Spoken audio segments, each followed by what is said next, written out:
Now, the rest of the story. Once upon a time in the town of Brookline, Massachusetts, in a second-floor apartment overlooking Harvard Street, there lived two girls, one of them Jacqueline, who was 13, and her sister Barbara, who was only 9.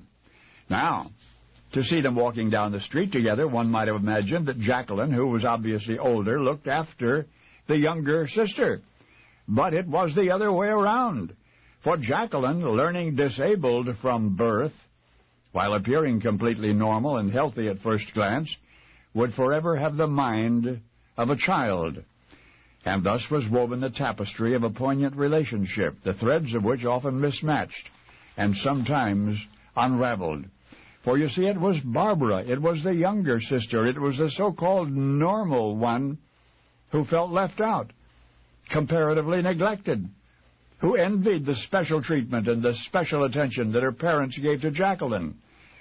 Indeed, while Barbara was no less loved, she was sometimes deprived of birthday parties because Jacqueline never had one, of socializing with friends because Jacqueline had no friends.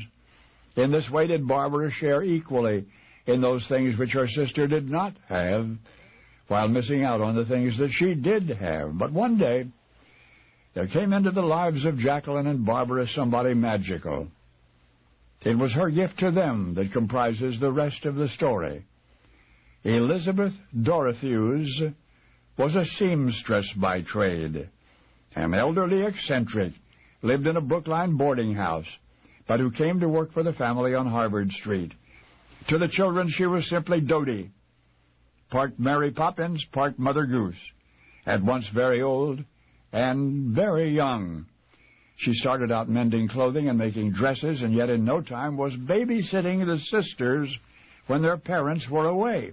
And what stories she could tell, tales in which were concealed her own gentle philosophy and boundless wisdom. It was Dodie who taught Jacqueline and Barbara to pray each night before going to sleep. In fact, the very first Bible stories that the girls ever heard, they heard from Dodie. And so it was that two troubled children came to love a stranger who became a second mother. And something more.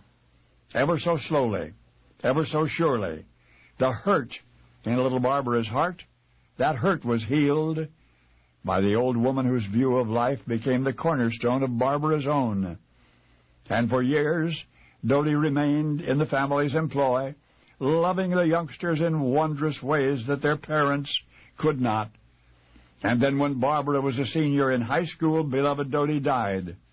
And yet, even still, these many years later, in the quiet hours away from the cacophony of a busy life, Barbara will sometimes sit and recall the warmth of a wrinkled hand or a particular smile or a sweet story told once upon a morning or a whispered bedtime prayer, all of them Dodie's, each of them Dodie's.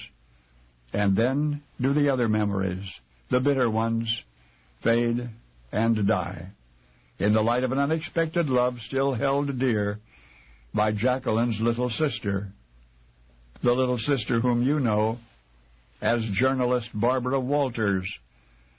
Only now you know the rest